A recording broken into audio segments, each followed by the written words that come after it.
Right, thank you very much for joining us again right on here on OY Media Scotland. My name is Samuel Oludare Yorokun. If you are watching us, apologies for the technical glitches that is right on. Our technical team is trying to resolve this as soon as possible. But today, the 12th of March, 2023, we will be taking on the topic on Nigeria 2023 elections and of course, the Yoruba versus Igbo on Lagos State. Quite many people are so emotional about this, but as a media house, we pick what is going on there on the street and we bring it right into the studio to get some other opinions and some of them informed opinions about these topics. So again today, I have Alagba Femi Odedeyi on the program with myself. Alagba Femi Odedeyi, you are most welcome to the program. Yeah, thank you very much for having me once I again. believe you are hearing me. Yes, Are you can you hearing me? hear me? Can you hear me? Just want to be sure I that can we're hear hearing. you. I can hear you.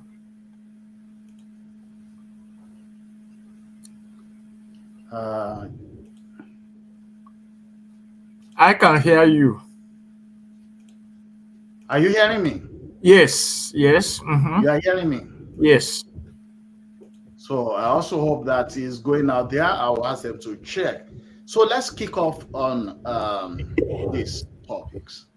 Okay, Our topic is Nigeria elections, and of course, the second part will be the Yoruba versus Igbo on Lagos State. That's what's happening right on the street.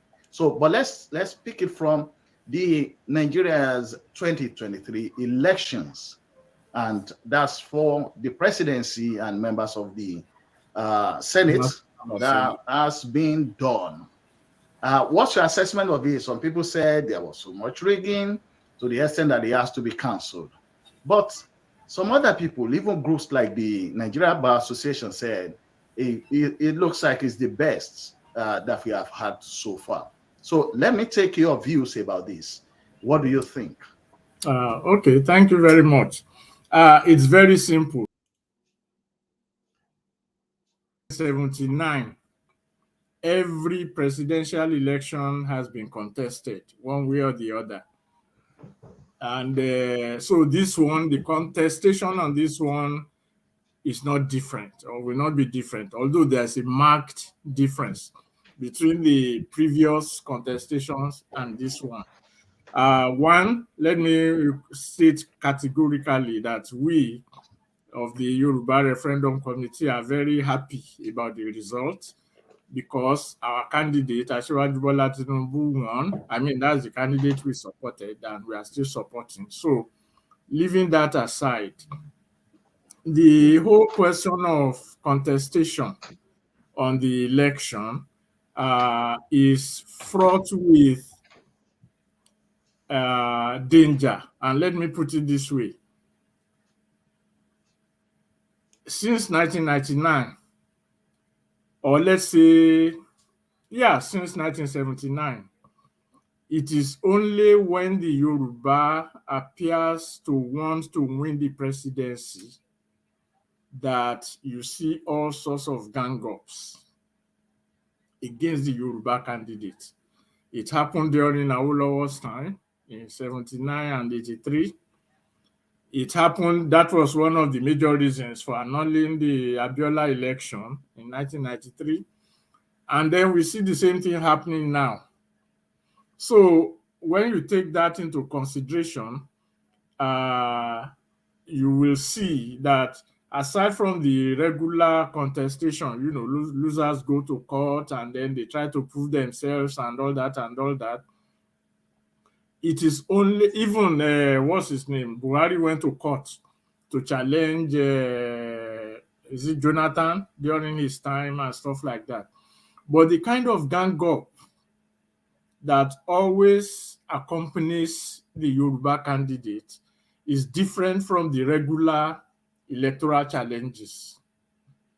When Buhari challenged Jonathan, There was no gang up against either Buhari or against Jonathan. They went to court on the basis of the results that they found, and then they went to prove themselves in court, and the decision was reached. But if you look at what has been happening to Yoruba candidates, you will see that it is not just the results that are contested, but the candidate himself. So the whole question of Nigeria's federalism is always put to test when a Yoruba contests election for the presidency. And we see it happening now where the third party, Labour Party, is even claiming victory over the second party, which is the PDP. And both of them are ganging up, and and then of course we see all the various stuff they wrote about Tinubu and they propagated about Tinubu all along, including some prominent Yoruba people like Pa Adebanjo of Afenifere, for example.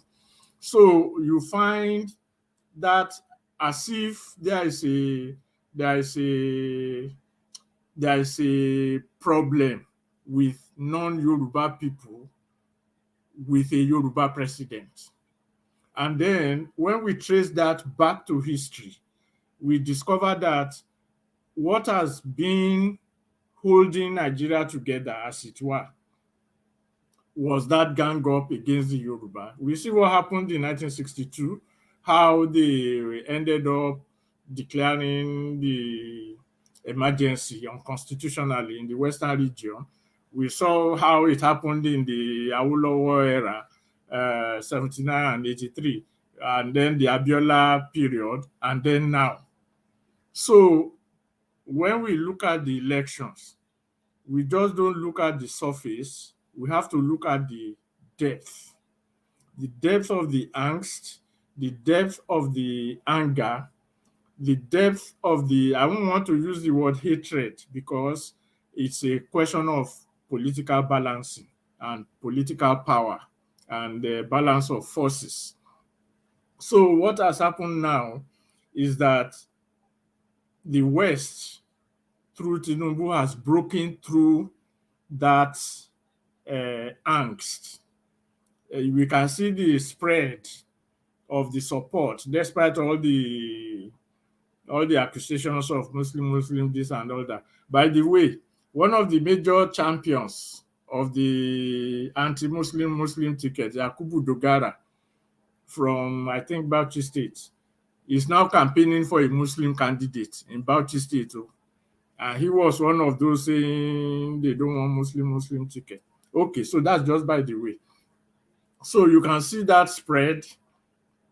And the main issue is on the Northwest, let's put it that way, because everybody has been fed with this thing about Fulani this, Fulani that. Yes, no one is denying what the herdsmen are doing and all that, when we have forgotten what we are facing. We'll come back to that when we come to the Lagos issue.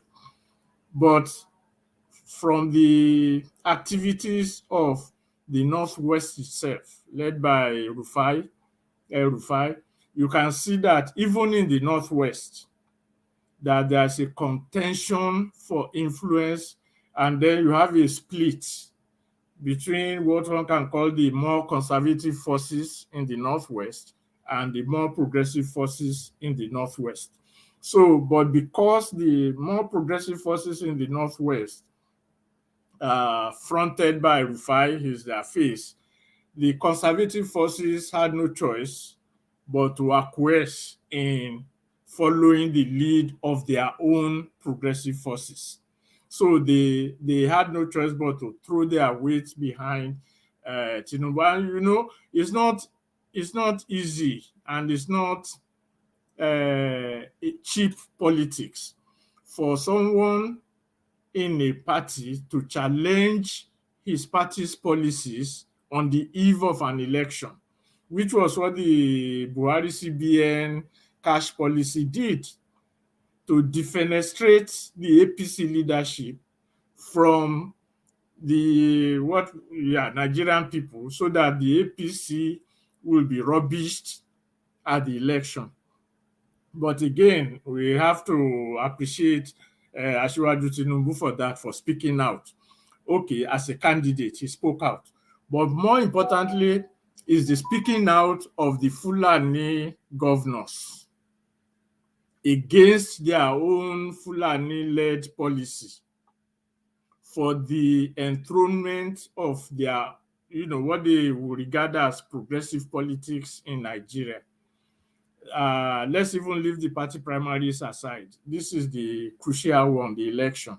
So for such governors, regardless of their, now we are not using our own definition of development or parameters or anything. We are looking at the reality as it is.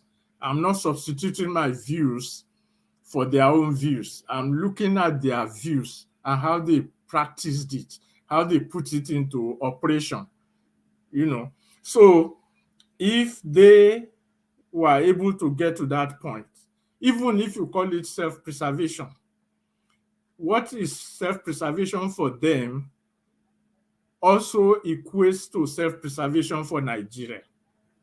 Otherwise, they could have said, well, the Atiku is there and blah, blah, blah, throw their weight behind Atiku and make it unworkable.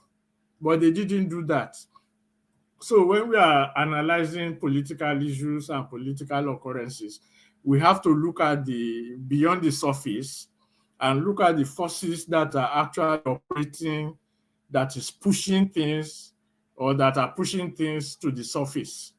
So it is that surface most of us look at.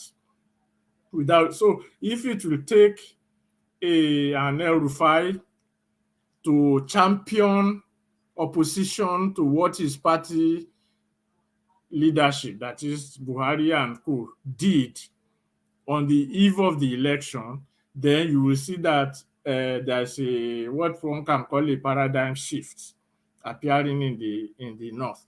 So, and all things work together for the good of those who, So that with and despite the opposition from Yoruba land, led by Obasanjo, Adebanjo, and all Afe Babalola, and all the rest of them, the Yoruba party, the Yoruba section of the APC still prevailed.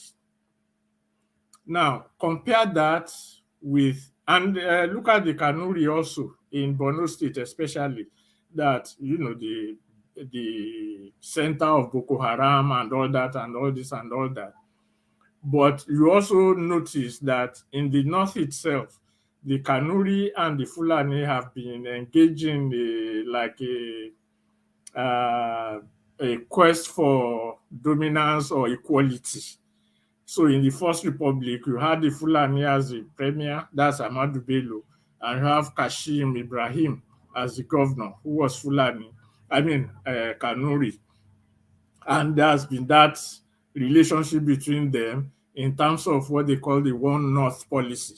So their One North policy recognized the leadership of the Fulani and the Kanuri.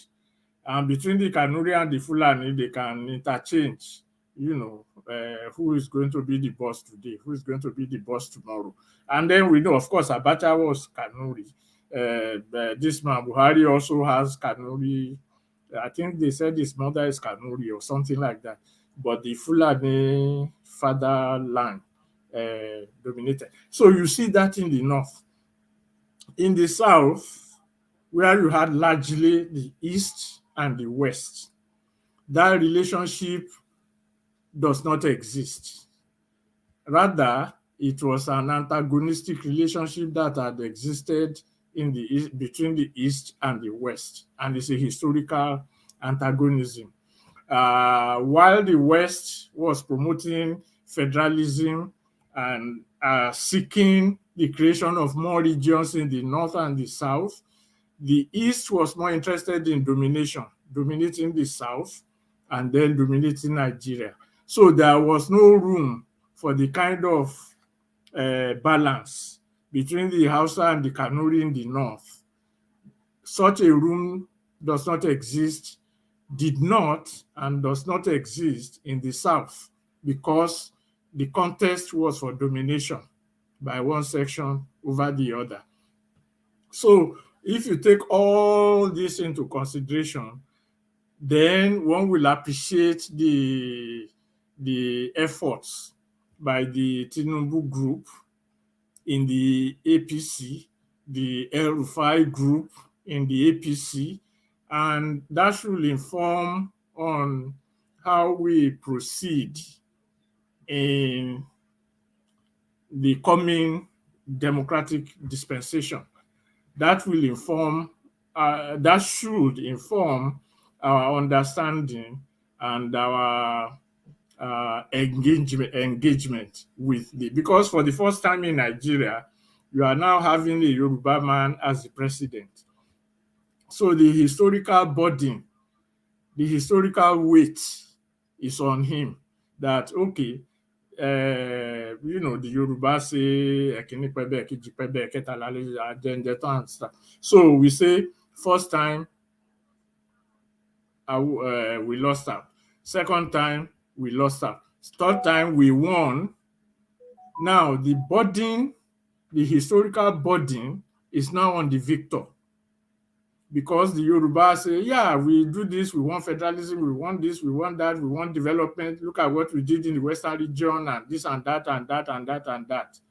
So that victory provides a burden or creates a burden for the incoming Tinubu administration. And we cannot run away from it. It is not only his own burden as a person, it is a burden for the entire Yoruba people. And we should not be found wanting in making it successful in terms of the Yoruba existential pursuit, at least since 1945. So, I don't know. Yeah. I hope that suffices for now.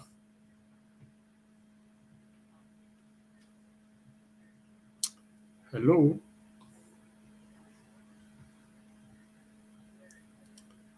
Hello?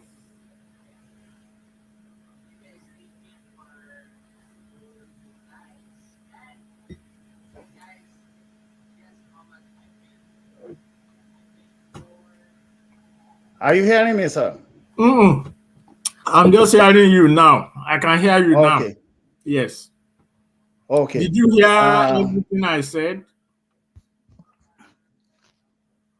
All right, sir. Thank you for that explanation. Yeah. Did you hear my response? I'm just trying to. Is speaking out of the food. Okay. Are you hearing me, sir?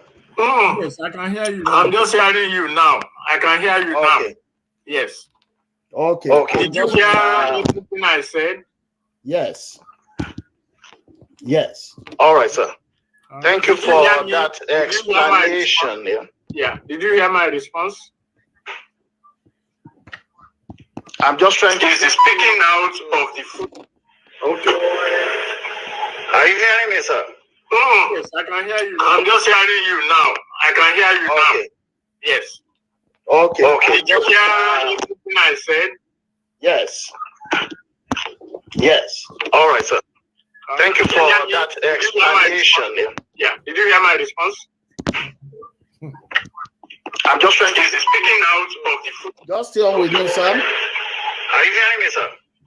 Stay on with me. I'm just hearing you now. I can hear you now. Yes. Okay. Did you hear everything I said? Yes. Yes. All right, sir. Thank you for that explanation. Yeah. Did you hear my response? Technology now. Wow.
Okay, I got the message from the host about some technical issues. Um, I don't want to preempt him in terms of the kind of questions that he may want to ask. So I hope viewers and listeners will bear with us to let the host get back on air so that any follow-up questions can be addressed. Thank you for your patience. Uh, this is one of the All right, sir. Are you hearing me now, sir? technological issues. Are you hearing me? Yes, I can hear you. Are you hearing me? Yes.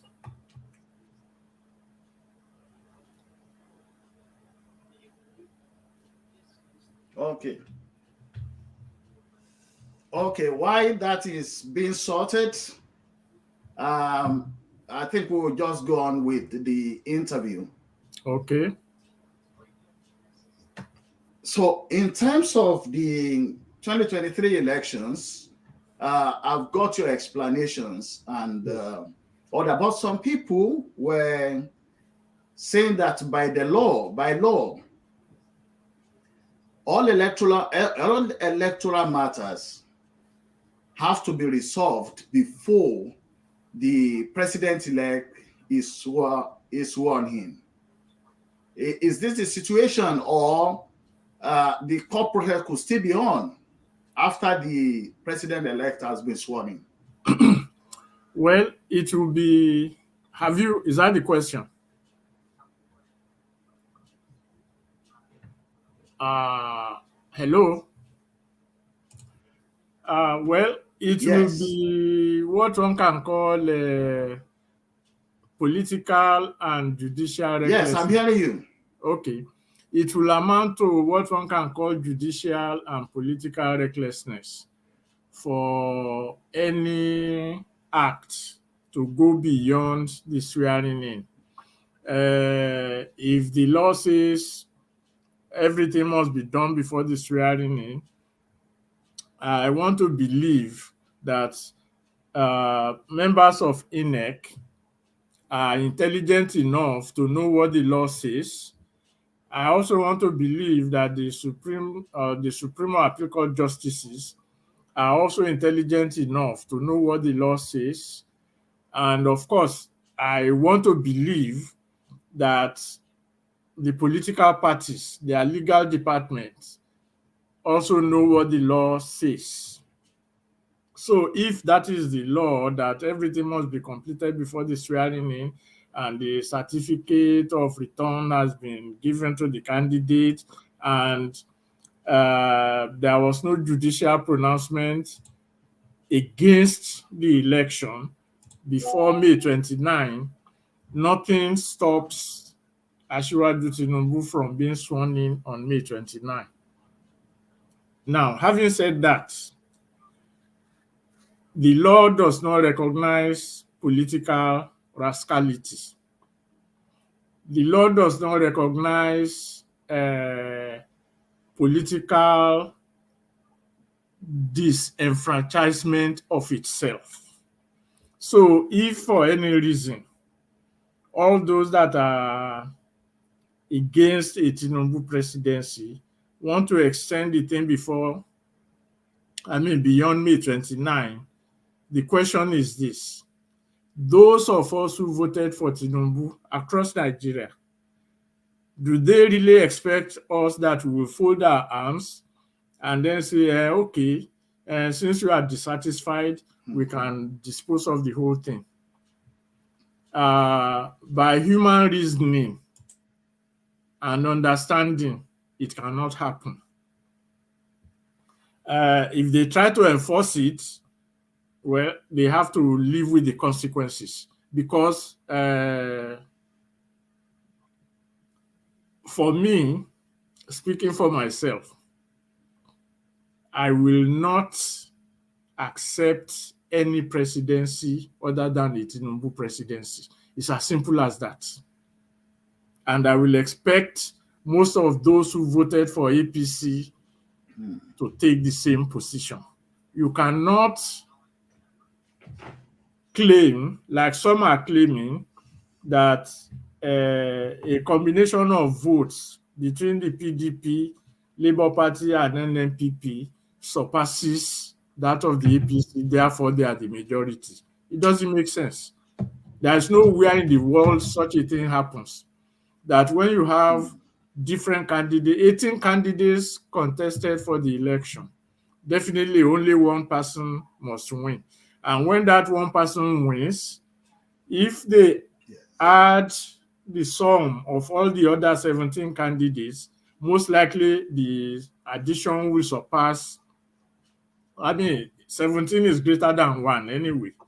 So, but there's nowhere in the world, not even in elementary, advanced, or super advanced mathematics, that you can say the majority is the addition of that 17 against 1 to qualify for electoral victory. It's not done. It's not possible. So, under any circumstances, unless there is a clear and unambiguous judicial pronouncement before May 29, we are not going to accept any presidency other than a Tinubu presidency. It's as simple as that. They can impose anything they want to impose, but let's leave it at that. Let's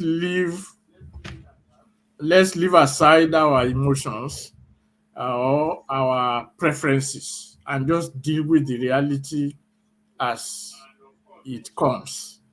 They have given them the opportunity to go to court. They have even gone to court, both of them, APC and all the opposition. Everybody is going to court. So let them sort it out. When they sort it out, a result must be announced by May 29. Anything other than that, it should not be accepted. Let's just leave it at that. But I can say categorically, no presidency will be accepted except a Tinubu presidency after May 29, unless there's a judicial procedure before then. I'm just a small guy, but I'm speaking from a reasoned historical perspective. Because come to think of it, what do they expect those of us who voted for Tinubu to do if they dabaru the whole thing and then they say, yeah, go for a new letter? It's just, it doesn't make any sense. So at all times, let us be guided by our reasoning, by our reason, and by reality. It's as simple as that. Okay, thank you very much for that. One other question which people have been asking, and I could understand this because this is coming from the Yorubas. Yes. And the question is why, obviously, Tinubu came up with the word Awalokan or Imilokan and things like that. Yeah. And people have been saying that why is it that when it comes to Yoruba, that is when we always have these issues about, yes, we're not going to have any government, or we have to annul the election, or something has to happen. People have pointed to efforts made by Chief Femi Awolowo. People have pointed to that of Chief MKO Abiola. And people have been saying this thing happens almost every 30 years. Is this the view that you share as well? Yes, in my earlier response to the first question, I did make mention of that why is it that it is when the Yoruba turn, let me use that language, it is when our local, because Toba kan awa, Oma kan emi, so our local is emi local is an extension of our local. Yes. So why is it that when it is a Yoruba candidate that all hell seems to break loose? That was why I said earlier in my earlier response that it is simply because the whole concept of controlling Nigeria rested and rests on destroying the West. So that was why initially you had the MPC NCNC alliance. In the First Republic, when they had the election, I think NCNC, because of his connection with NEPU, Aminu Kano, they had the largest number of votes. The Action Group came second. The NPC came third. But because they had configured Northern Nigeria to have more representatives, they had more representatives in the House of Parliament, and then they teamed up with the NCNC, or NCNC teamed up with them to deny Awo. And Awo had made a proposal to Zik that they should combine, and if they had combined, they would have been the majority. They should combine, and Zik would be prime minister and he would be finance minister. But Zik went and then formed an alliance with the North. They said Britain blackmailed him and all that, but that's his own problem. So you find that happening. You find the state of emergency happening. You find the MKO thing happening. And now they are now trying to do the same to Tinubu. So you can see that, and like I said, their fear. Okay, in the First Republic, Ahmadu Bello said he was not opposed, that is the MPC. They were not opposed to federalism, but only on the condition that the North is in control. Awolowo and the Action Group, they were on the UNBC in the Middle Belt and all the rest. They were saying we must have a balanced federation.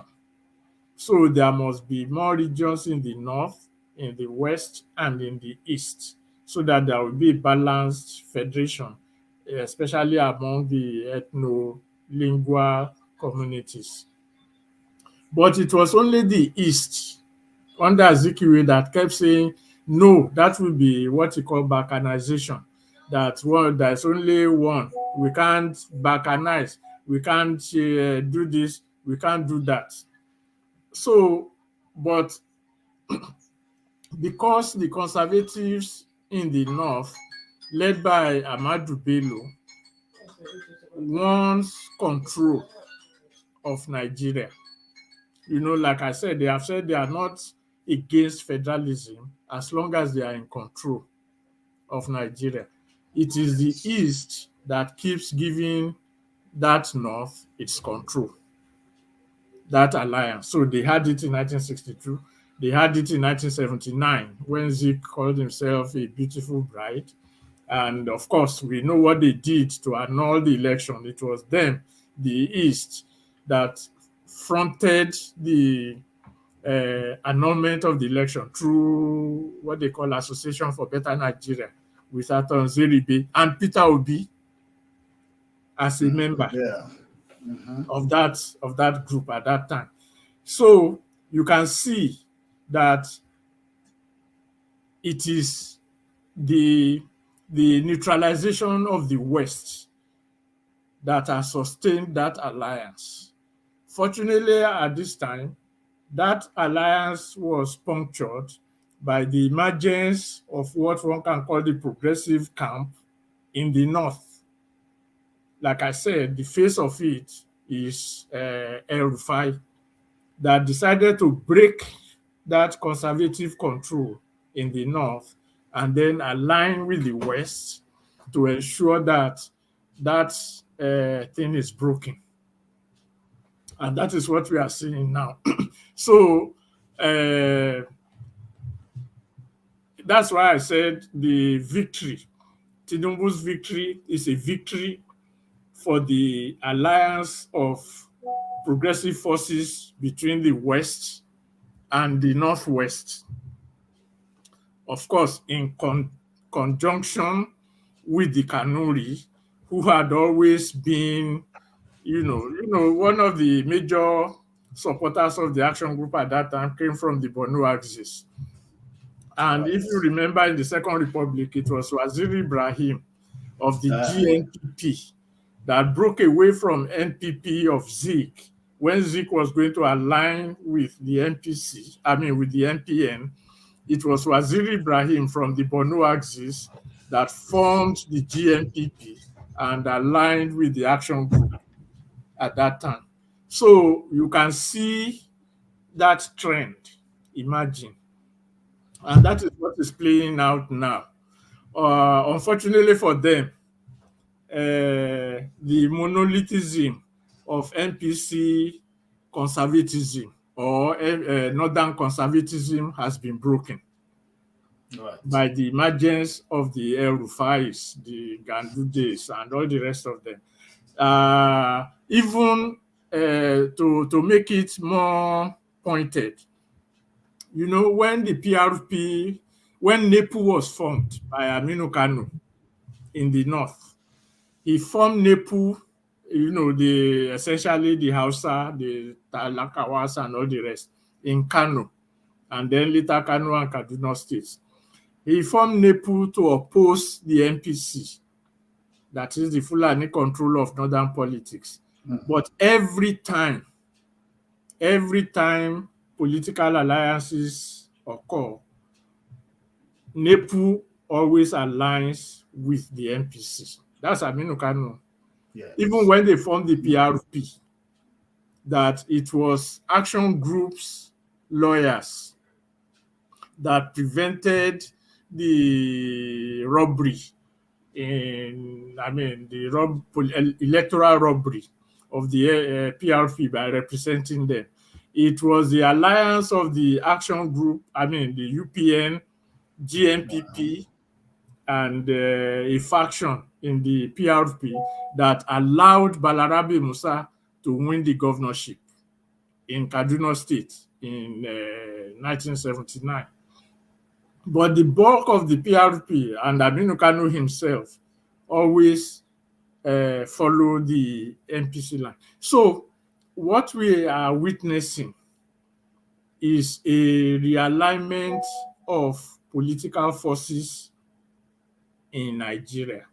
And like I said, fortunately, we now have the dominant section of the political forces in the West, represented by Tinubu and the APC, in alignment with the progressive sections of the northern political establishment, represented by El Rufai and the rest of them in that configuration. And then you have in the south an almost even split.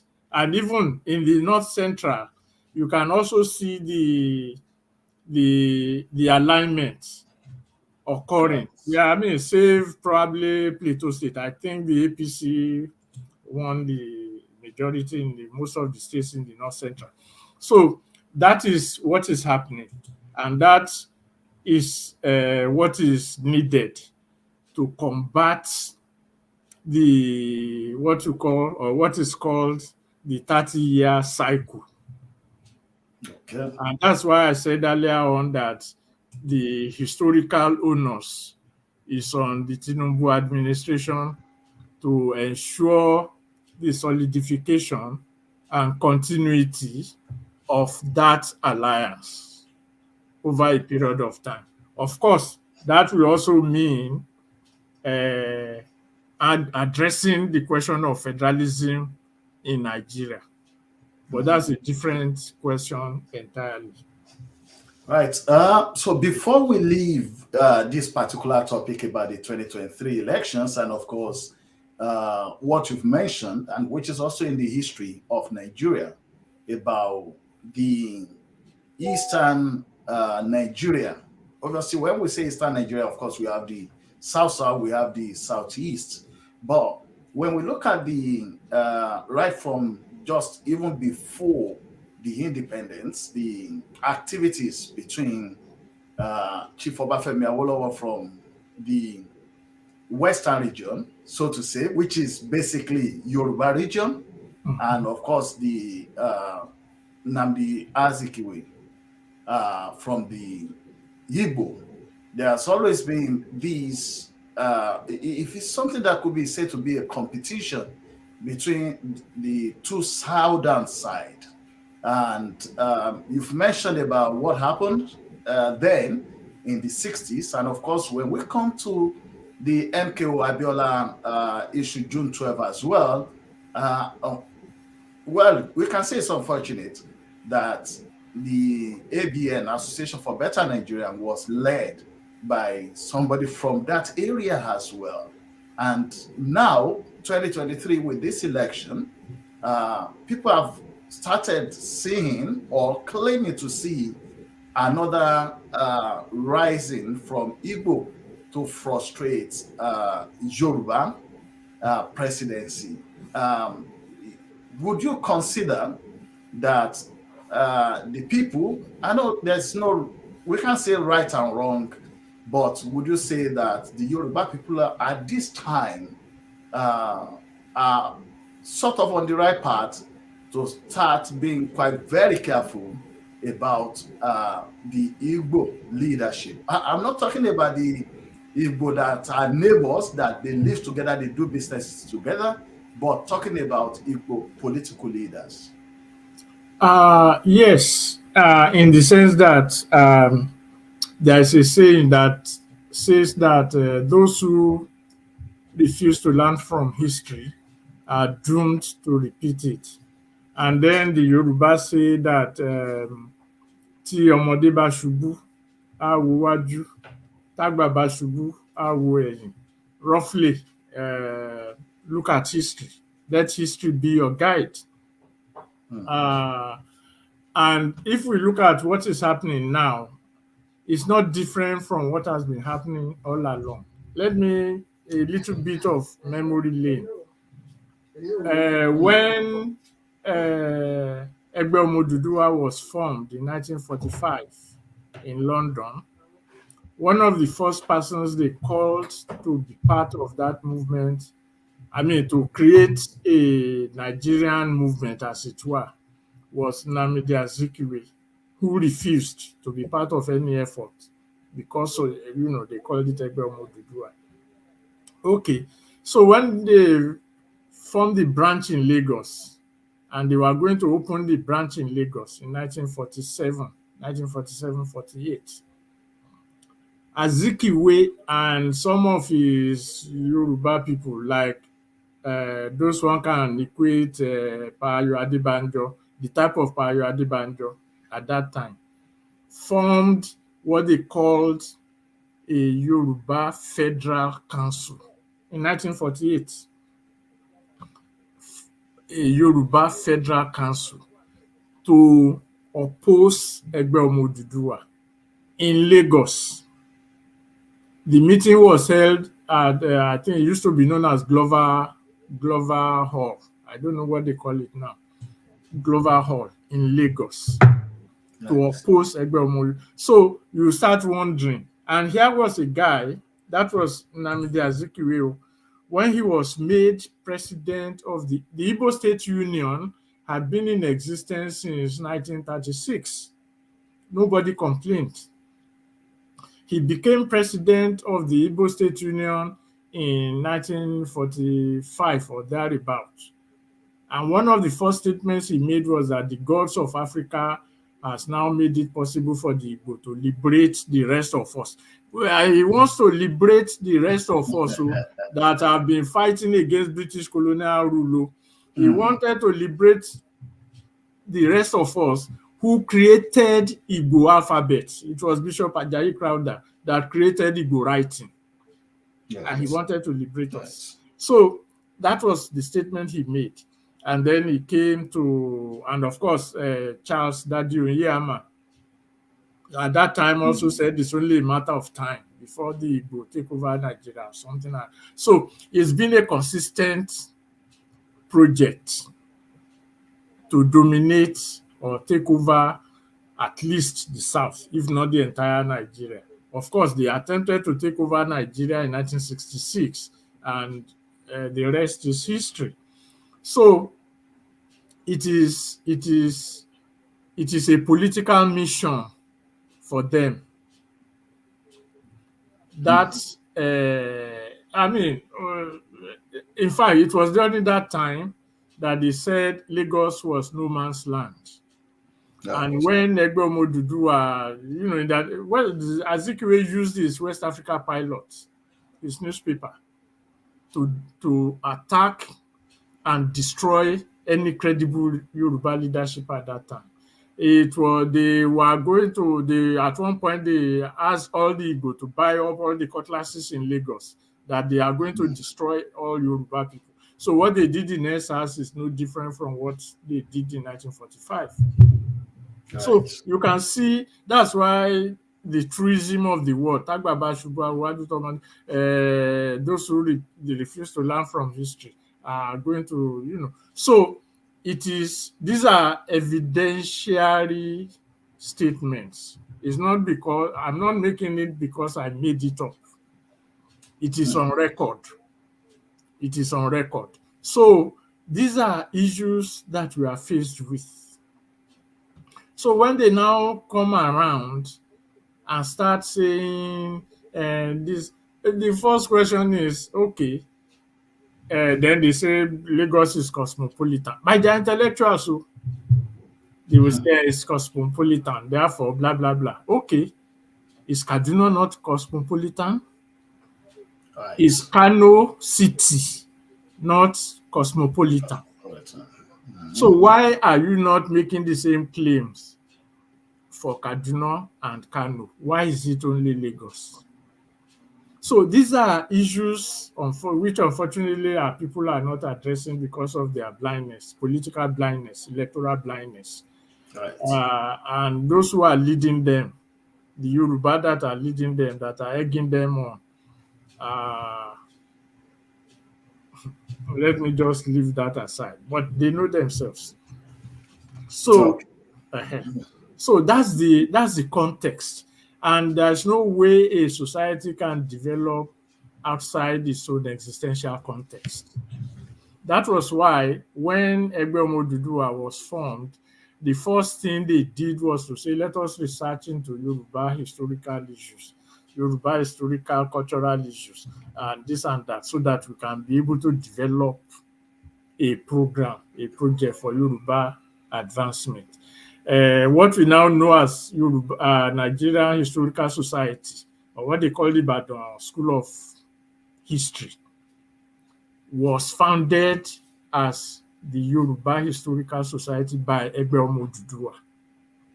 What we know now as Nigerian Union of Teachers was founded as a Yoruba Association of Teachers. What they call it, Africanization or Ethiopianization of Christianity in Nigeria was led by Mojola Agbebi, a Yoruba guy, a Yoruba Baptist minister. So these are the people that Zeke said he wants to civilize. So right. It is important to know and to recognize the necessity of one's existential history in order to be able to meet today's challenges. A people without that recognition have already failed, because those who are your opponents will not, even like I said earlier, even if we accuse the El-Rufais of self-preservation, okay, fine, nothing wrong with self-preservation. Why are we not pursuing our own self-preservation? Right. It's a human condition. So, I mean, that's, yeah. Right. So the way things are going now, because that's one of the questions people have been asking as well, including the liberal ones on both sides, the Yoruba and, of course, the Igbo people as well. The liberal, or the ones that I would say are showing greater responsibility at the moment, is actually asking that is there a possibility to prevent a possible clash between Yoruba and Igbo? Yes. I mean, no one is looking for a clash. But the best way to prevent it is to know the truth. what creates clashes most of the time is when people avoid the truth and they start with their own narratives as substitutes for the truth. If I say, Azikiwe did this in 1945, it is not because I hate him or hated him or will hate him. It's because that was what he did. And if you recognize it as the truth, there will be no clash. If an Igbo says, yes, that was what it was true and it is on record, why should we fight? But if I go outside that and make some kind of wild suggestion, then we can start arguing, right? So it was like when Azikiwe said he won the 1951 election in the Western Region Assembly. And in his book, My Odyssey, he said it was only an impression. He wrote it too, that it was only an impression that he had. But it was that impression that they now use to start saying people cross-carpeted. And then they started accusing Awolowo and Action Group of tribalism. Now, the British who conducted the election said that every party must submit the list of its candidates. Action Group submitted its own list. NCNC did not submit any list. Among the list that they were contesting for 80 seats. So all they needed was 41 seats to be in the majority. Action Group submitted a list of 80 names. And when they conducted the election, Action Group won 38 seats directly. They won 4 seats from their own members who also ran as independents because of their local politics. So they already had 42. Now, this guy who was under the impression won 27. And then he thought a part of his impression was that the Ibadan People's Party, which has 6 members, will support him. Even if all the 6 members have supported him, they will still fall far short. But the point was that the 6 members did not sign any papers supporting any party. It was only Adegoke Adelabu that signed on behalf of NCNC. Right. The rest 5, they just went their own ways. And of course, when they saw where the pendulum was swinging, they supported the Action Group. So that's what I'm saying. I use that as an example. So if I sit down with an Igbo today and say, this is what happened in 1951, and I showed him my proof, and Igbo say, yeah, but it was wrong for Zik to now start doing this and this. This is correct proof. Or he comes up with a different proof that we can also look at. Barring that, then there should be no conflict. That's why I said it is truth that avoids conflict. But if the Igbo now says, regardless of what I provided, Awolowo was a tribalist, he has started providing an alternative narrative from his own mind, not from reality. So and when people say, let us make peace by forgetting about the past, you can't forget the past, otherwise you will not be living today, because it is your past that defines your today. So if they are ready to confront the past, then there will be no crisis. But as long as they keep on manufacturing a past that suits their own narrative, they are creating grounds for crisis. Let us look at Lagos State today. Okay, let's leave aside the previous scheme. Let's just look at what is happening. You have a government in place. They had developed a master plan since about 1999-2000 for the development of Lagos, which has now led to all these things we are seeing, the Fourth Mainland, the EPZ, Export Processing Zone, the Yeah, Lekki yeah. Reclamation, the rail, and all those things. So a government created a master plan over 20 years ago. Each succeeding administration was faithfully implementing that master plan.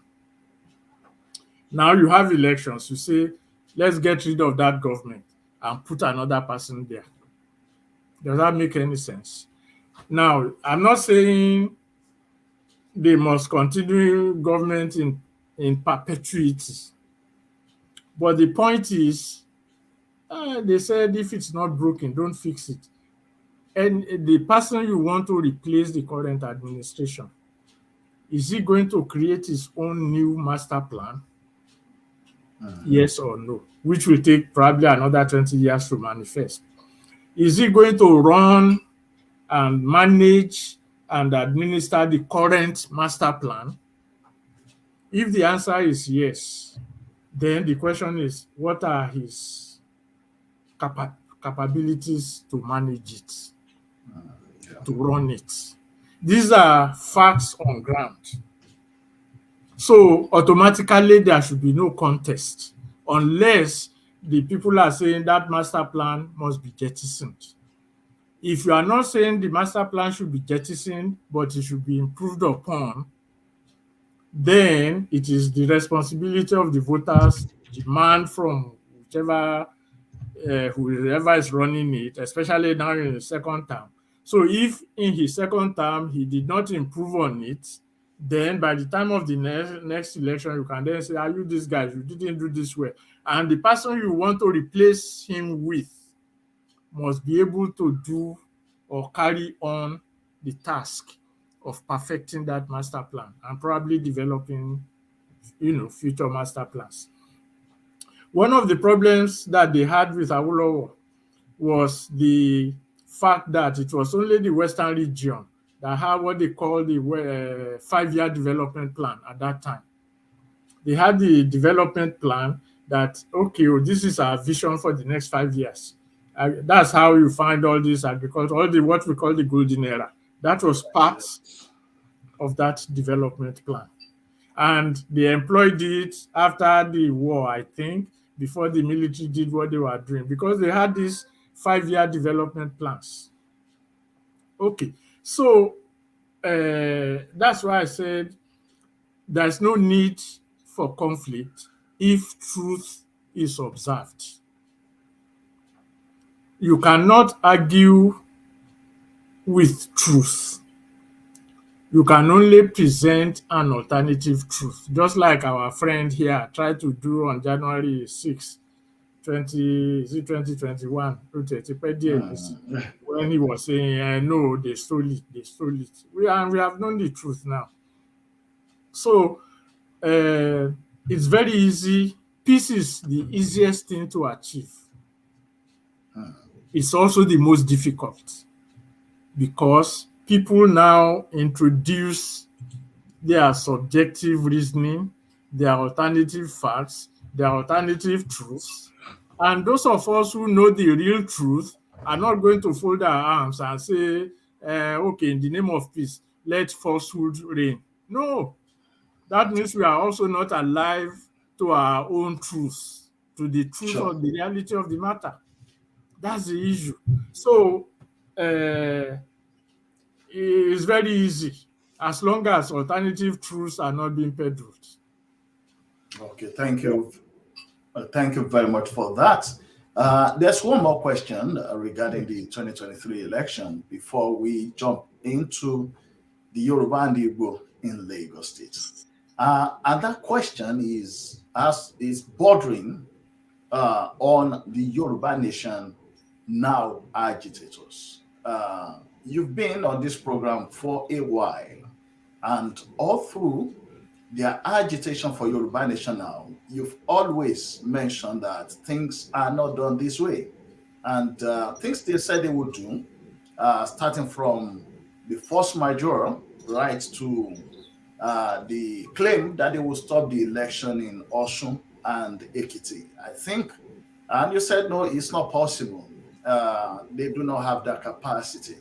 As at last year, when they said definitely Yoruba will no longer be part of Nigeria by December 2022. And you said, no, it's not going to happen.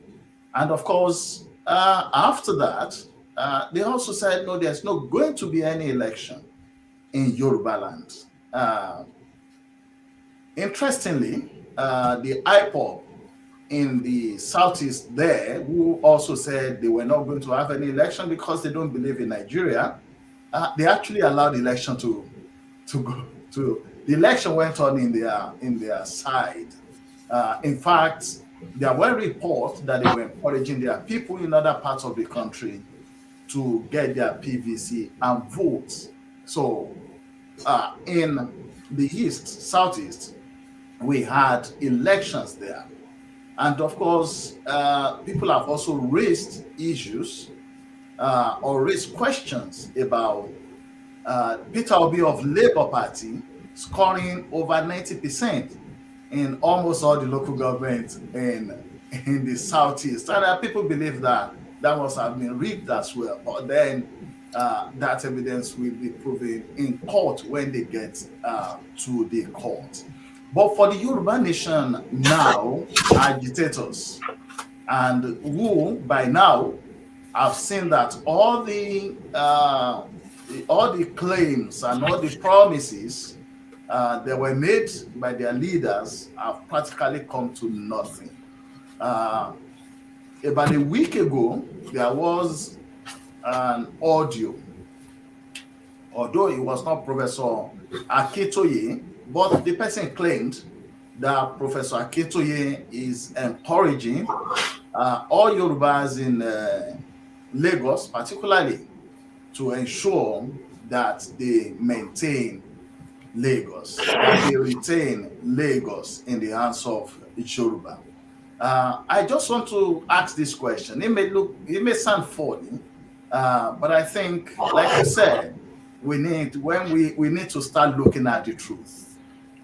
And the question is, if, as Professor Banji and the others suggested, that Yoruba youths and people should not partake in the election, if Yoruba people have not secured their PVC to vote, would they have been able to follow the direction now to secure Lagos for Yoruba and not allow Lagos State to go to what they claim to be outsiders?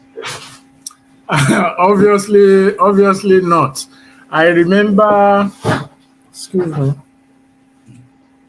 because sometimes when you smile or when you laugh, you get some teardrops. Anyway, we have said it several times that the Yoruba nation people, led by Professor Akintoye, are disenfranchising Yoruba people. We have said it several times that they are actually acting as fifth columnists in Yoruba land. We have said it openly. We have expressed it privately. They are fifth columnists because, like you said, when they were saying no election and no this and no that, and we were arguing about it and all that, and people did not register, who are those? Are you now expecting to go and defend Yoruba land on the electoral front?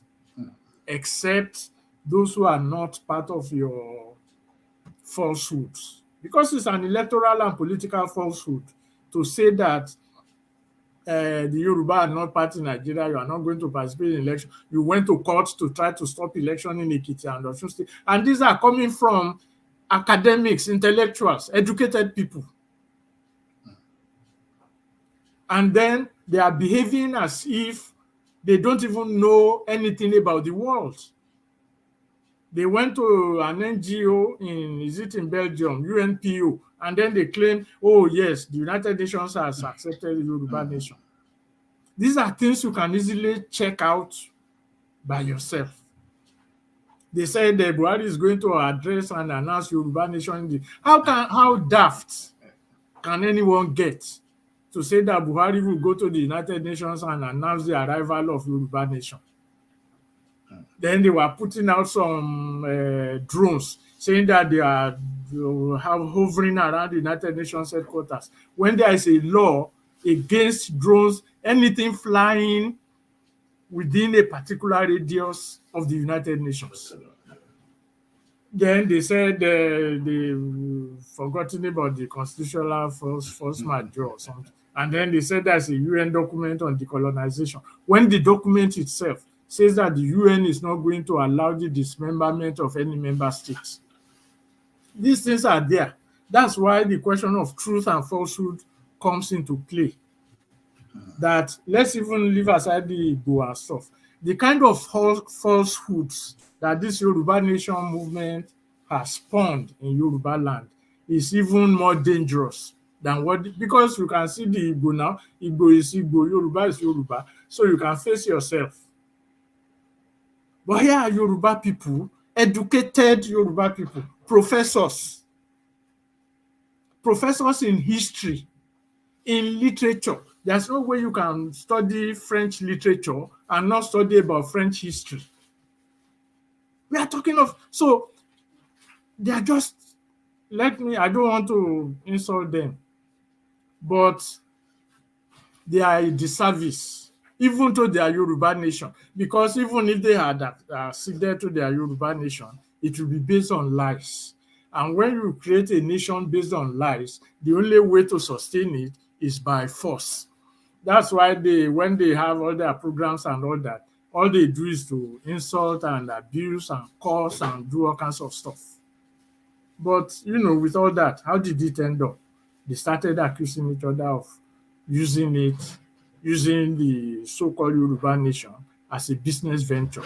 They were using it to make money. And I keep saying it, and this was on public. When they started their constitutional force march, Professor Akintoye was sitting down. Sunday Igboho came on air and said that he was going to open the border. To open the border, yeah. And the man was sitting down there saying, so these are the kind of things we are talking about, that they have become, actually they are an open sore, to borrow that word from Kungi Wale Soyinka. The Yoruba nation people are an open sore to Yoruba land. Now, and this is what we keep telling them at that time, where you don't like Tinubu for whatever reason. You can have any reason for not liking him, but you cannot leave your land for others to. So if you have your PVC and you don't vote for Tinubu, just keep it. You don't know when you will need it. You will need it. Sure. That's what we were telling them. Okay, don't vote for those who will vote for Tinubu, will vote for Tinubu. But keep it. Don't disenfranchise yourself. So after they have disenfranchised themselves, they are now saying they should come, and who is going to listen to them when they don't even have the means of enforcing what they are advocating? Just PVCO. Let's even leave all those questions of Yoruba nation aside. So it's like the same thing. They have turned everything into an emotional issue. They are living in their own alternative reality. And it is that reality that has now blown in their faces. Now, that's why they are now scampering to say, let's support Tinubu, let's defend Lagos. Which Lagos? Who needs them? We will win Lagos without them. Let them go to their spiritual place where they have their Yoruba nation. And then they can have the Yoruba nation. Sorry to all right. Thank you very much for that. Let's just move to the second and the last segment of this program because of our time. I know you've touched on these, but then we actually want to make it a segment on its own. The Yoruba and Igbo in Lagos State. If we look at Lagos State, probably from would I say after the war, although there have been Igbo living in Lagos before the war, that is before the coup of 1966, and of course, other activities which led to the war. But after the war, for survival, I think quite a lot of them moved to the western part of the country, especially Lagos. Yes. And so over time, they've taken roots there in Lagos. They've had businesses. There are some couple of businesses we can talk about in Lagos, and it's synonymous straight off that you know that it's Igbo business. Even if you have other ethnic nationality that are also into that business, but you know clearly that yes, the Igbo holds this part of the business. One of such is the Alagba International Market. We also have some other markets as well in Lagos. But in the past 3 weeks, both in the lead up to the 2023 presidential elections and after, even right up until now that we run in this program, what are flying out from both sides, from the Igbo and from the Yoruba.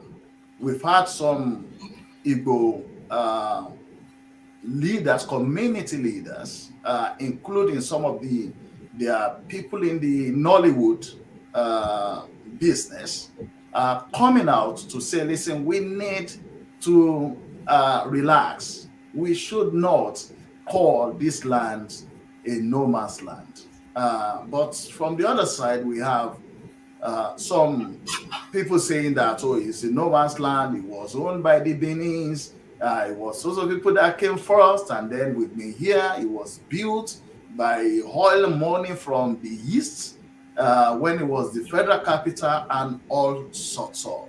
And all these are heating up the polity.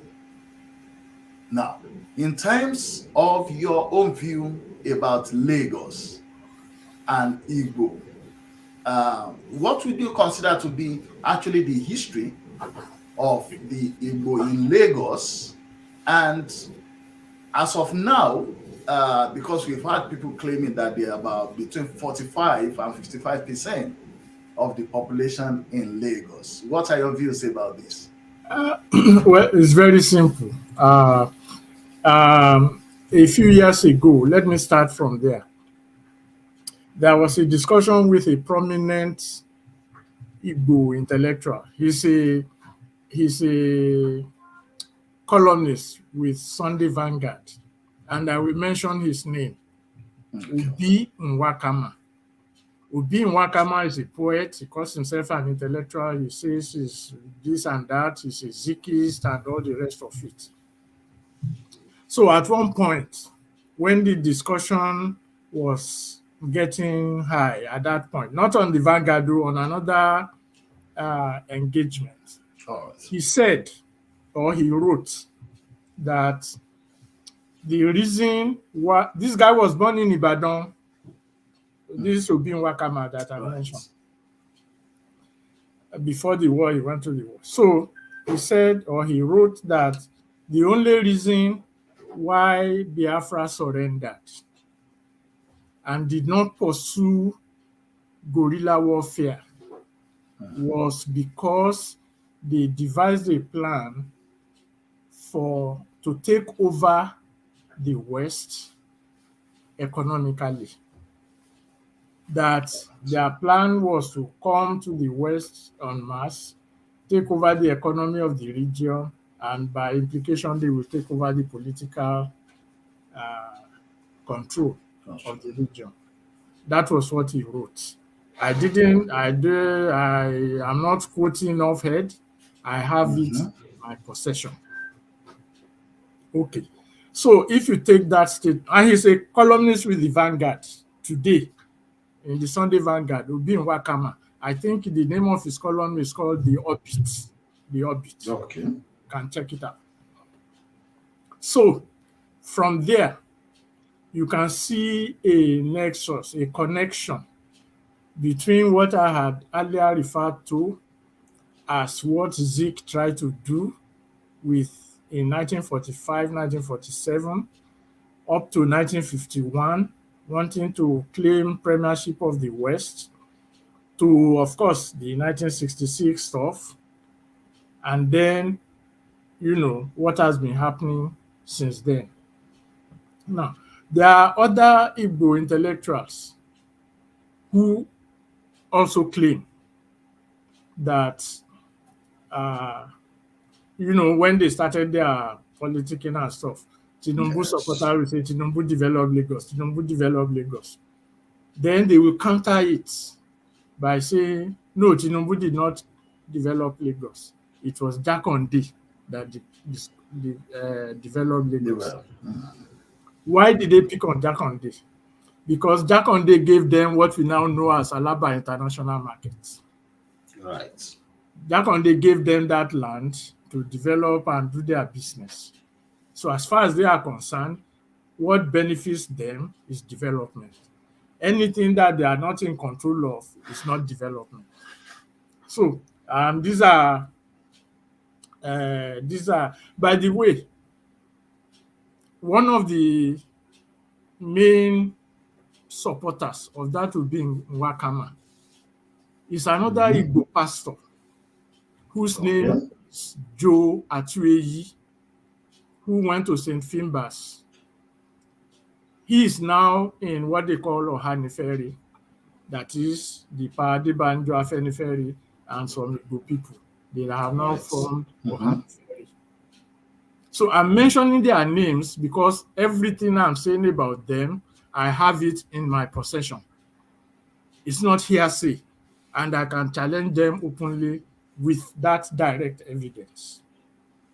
Okay, so having said all that, the question now is, take away emotions. I was talking about the truth. And we say, okay, we want Lagos to be better. Right? Yes. And there's a master plan that is being implemented. Now, they will now come around and say the only way they can make it better is to vote in their candidates. Fair enough. Who is that candidate? It's an IPOB sympathizer. I mentioned it because you earlier referenced IPOB as saying they don't want elections. They say they don't want elections, they are for Biafra, blah, blah, blah. They allowed their people to vote in the East. Then they came to Lagos to nominate one of their own to run for governor in Lagos. An IPOB sympathizer who has no clue because he has not been involved in any master planning. So on that basis alone, one can say, yes, you have a right to contest election because it's a democracy. Anybody can contest election. But the point is, what is the basis for supporting one candidate over the other? The only issue that is working for Rose Vivo, Chinedu, or whatever he calls himself, is because he's half Igbo and he's also a Christian. Right. That is it. Nothing else. Because like I said, if it is a question of the master plan not being good enough, then he should have provided his own master plan. That what they are doing since 2000 is not good enough for Lagos. So this is how it should be done. What did he say he will do? He will remove Agbero, he will do this, he will do that. Okay. Where is he going to get the money from? From the same master plan. The money, any money that any new administration is going to spend will come from that existing master plan. So what is the basis for saying you will do something better when the one implementing it is still contesting for office? And you are not providing an alternative master plan. That is the truth. It's not made up. The master plan is there. We can see the results from what they are posting. So it's not made up. So the only reason is, now, let's now talk about Igbo Yoruba this. It is also historical record. All those, and this is not to disparage them. Right. It's just a simple fact of history. All those with European names in Lagos are returnees from Brazil, Cuba, Sierra Leone. Yes. So those names were just the names of their masters and all the rest of it. So and for them to even qualify or ascribe Yorubaness to themselves, most of them usually trace their historical roots Right. to Ijesha, Oyo, Igbomina, you know, different Yoruba sub-ethnics. Now, what is Lagos? Lagos is not just Lagos Island, where most of Right. the returnees ended up. You know, the Daruchas, who else? We have so many of them.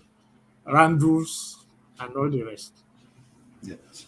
Lagos as part of the then Western region. So each part of the sub-ethnic in Lagos is connected with its shall we say motherland, interland. So you have Ijeshas, who can be said to be Lagosians. Egba, Ijebu, Ondo, everybody. Awori, they are all in Lagos. And what is Lagos State? Lagos State is Epe, Badagry, Lagos Island, Lagos Mainland, Ikeja, Ikorodu. That is Lagos. So any one of them can trace their connection with any Yoruba sub-ethnic. So how can somebody now come and say Lagos is not Yoruba land? That the federal, the only place the federal government can be said to have developed is that Lagos Island. And after the war, when they constructed the second bridge to replace Kata Bridge and stuff like that, and even it was under development because the third mainland bridge under Babangida, I think, when they Yes. constructed the third mainland bridge, is supposed to go to Ikorodu and not Ilupeju. They diverted the thing to Ilupeju as the outlet so that the choice lands between Ilupeju and Ikorodu will be bought over by the military. So these are the realities we face. So, and I'm saying, yes, those are the facts at my disposal that can be proven or disproven, but with facts, not just assumptions. So, and then when you now say anybody that lives in Lagos can run for office and blah, blah, blah, and blah, blah, blah, the whole question of what was the role that was played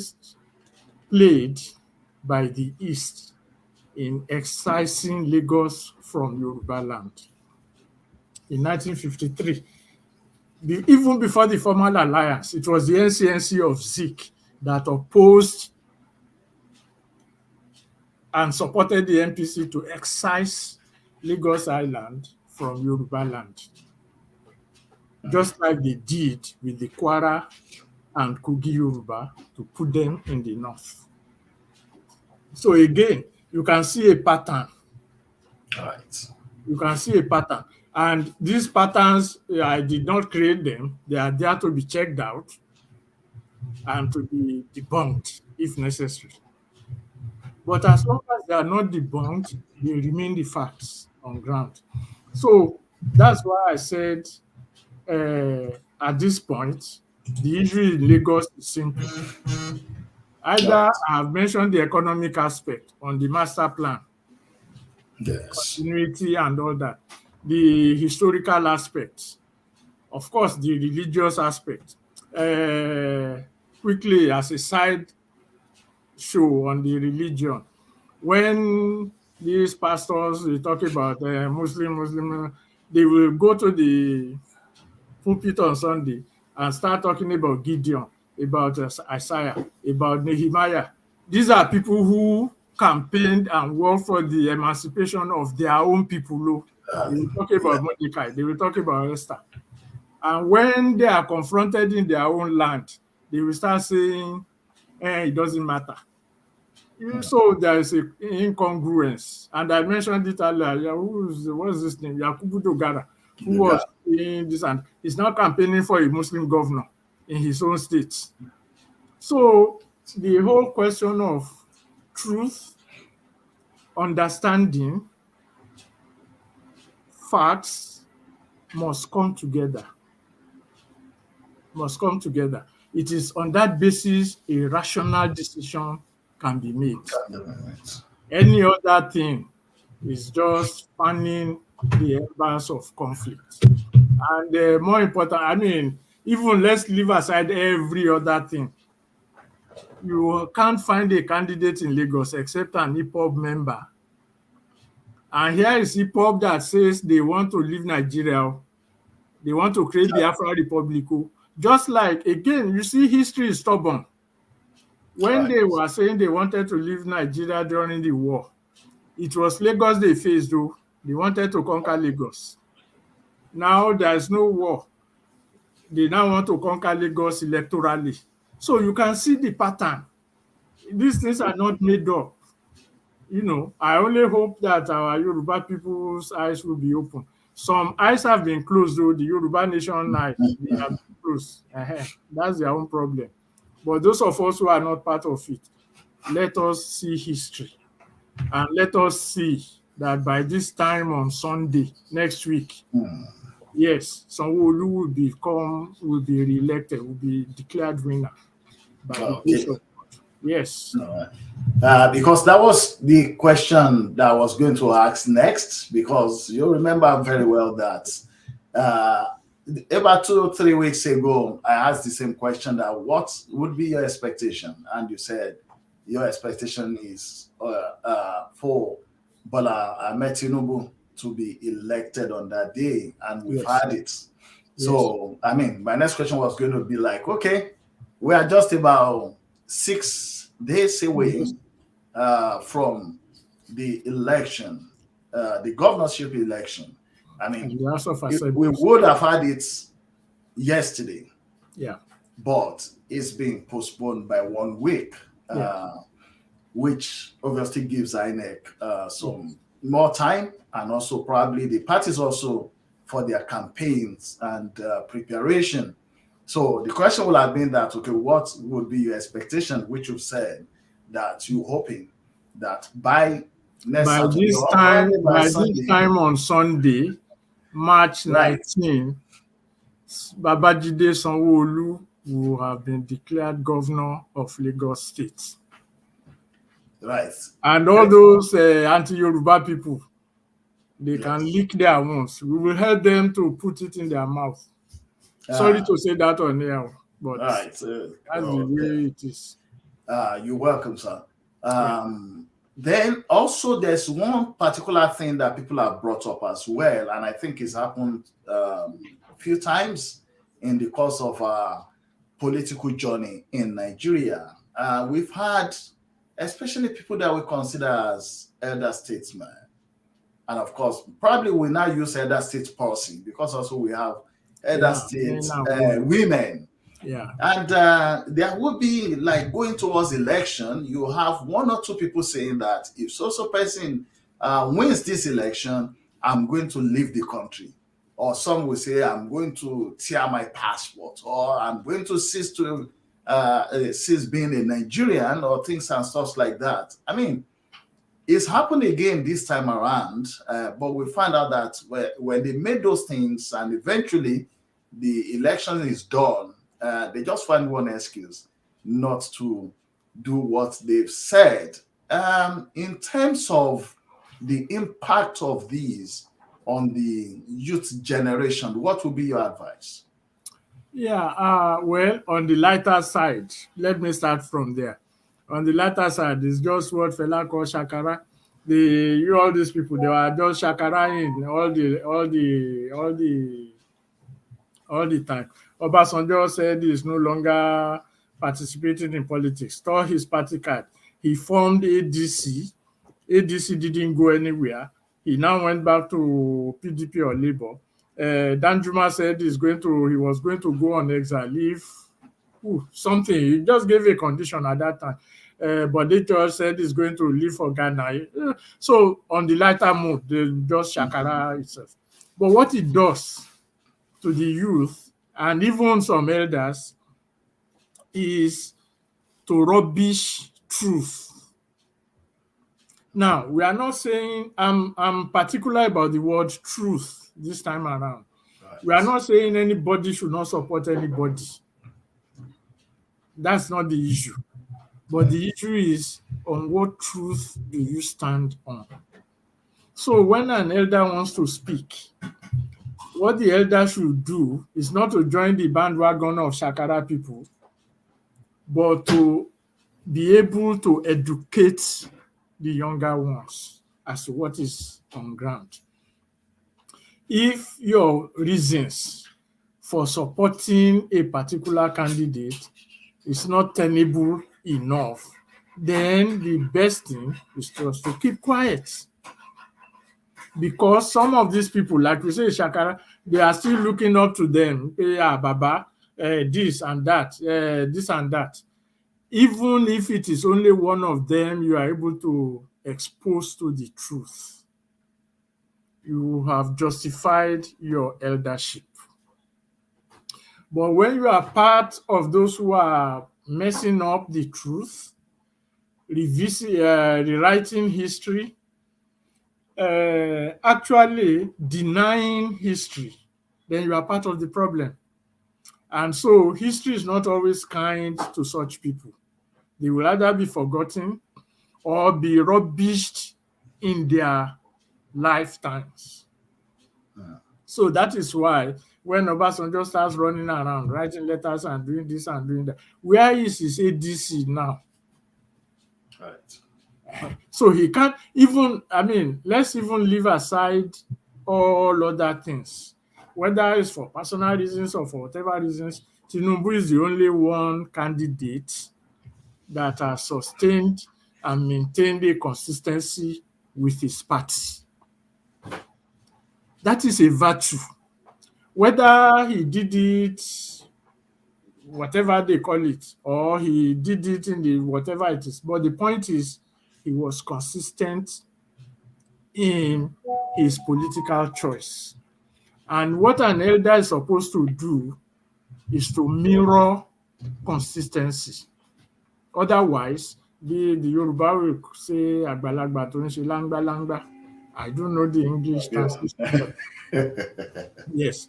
So when elders behave that way, they rob the society of truth.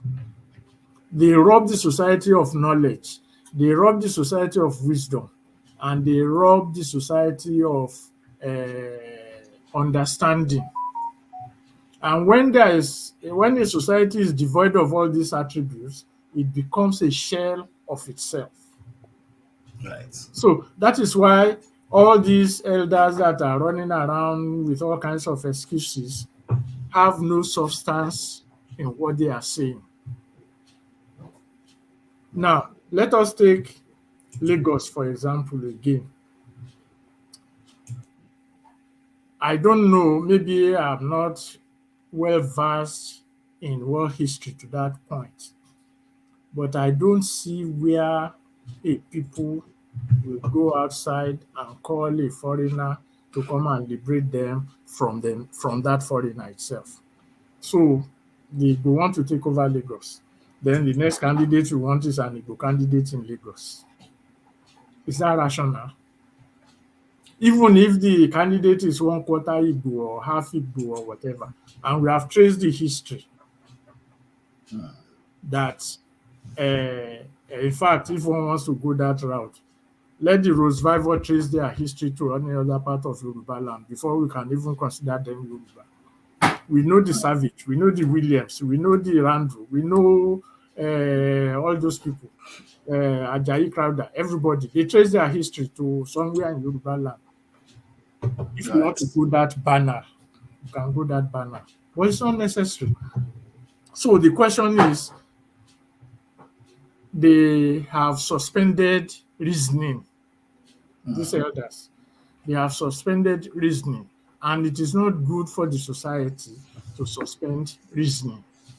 What it does is to enslave the people to irrationalism.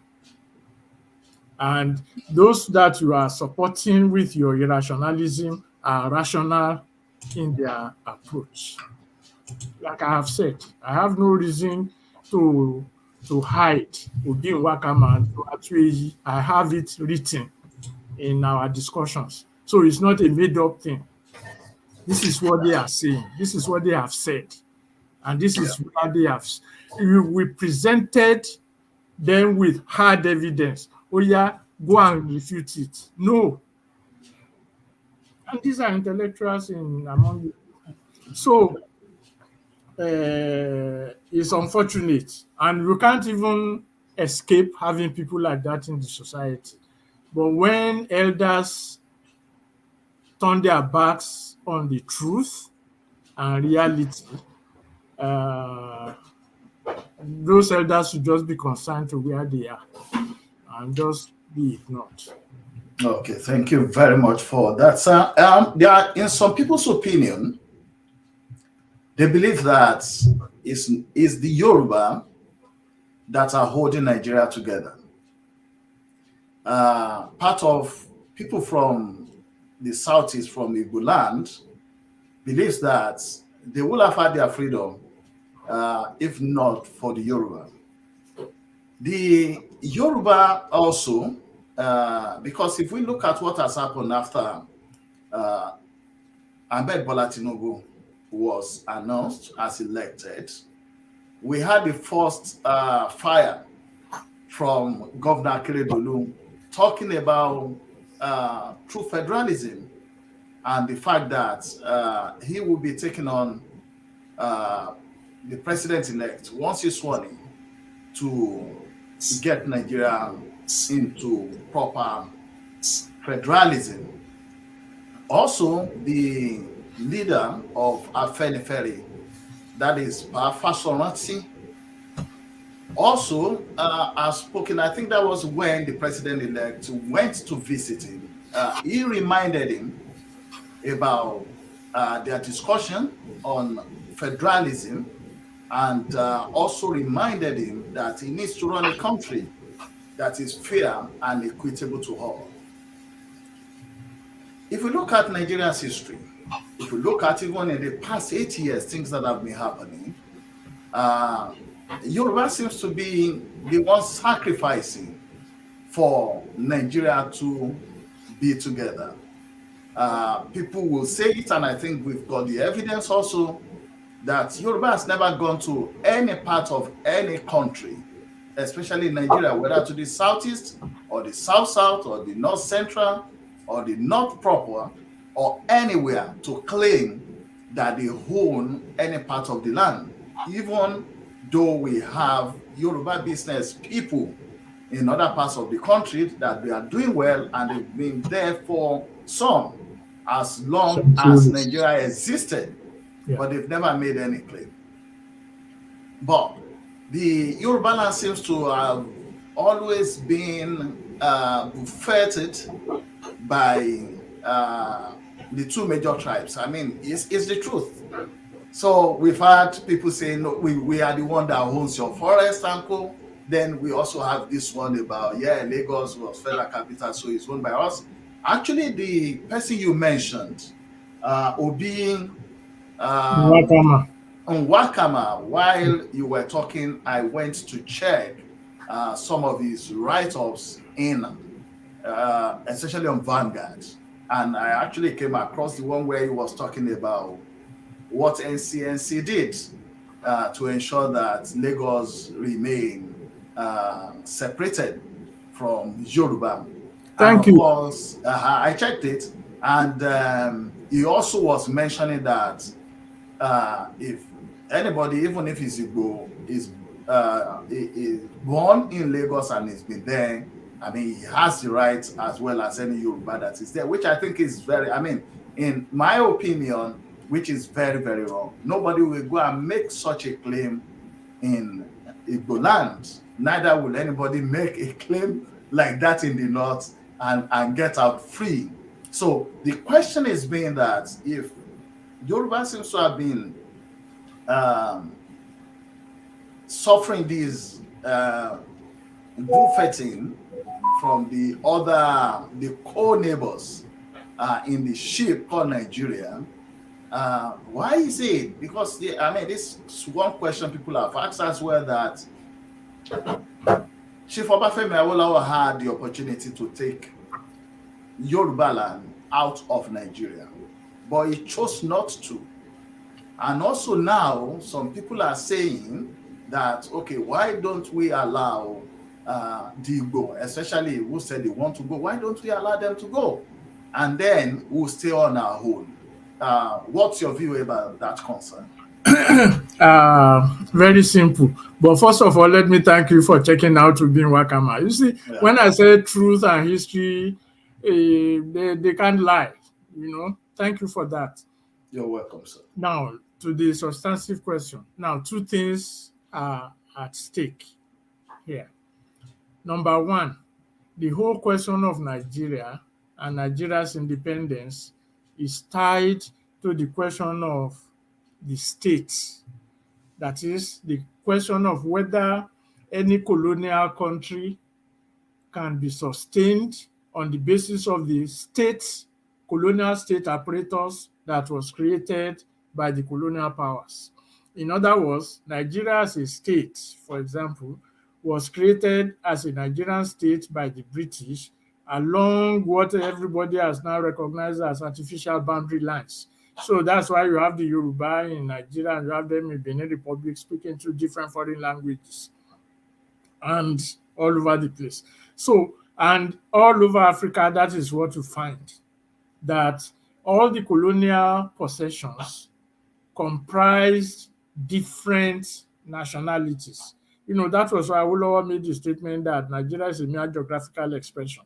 They contained different nationalities forced together to operate under one state. So whoever is in control of that state will now be deciding what happens to the others in that state. And that has been the problem of Africa since independence, because everybody is jostling to have control of that state. And in Nigeria, that is how the West became a victim of the contest between the East and the North for dominance of the Nigerian state, where the East saw an alliance with the NPC because at that time they had numerical and educational advantage over the North. So for them, it would have been a shoo-in to take over Nigeria because the North didn't have the manpower at that time.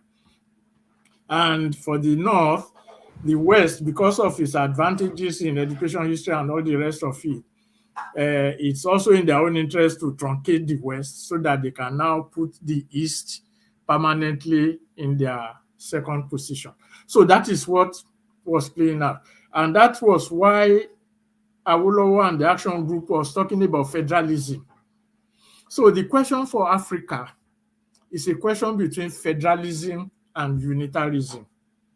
That is, a federalism that will recognize the nationalities in Africa as autonomous, capable units. When they introduced the whole question of tribe, they used to make it a derogatory word, that you are an inferior because you are a tribe.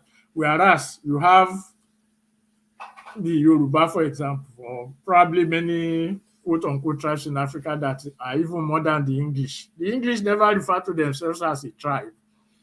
But if we look at the definition of tribe, they qualify to be known as a tribe.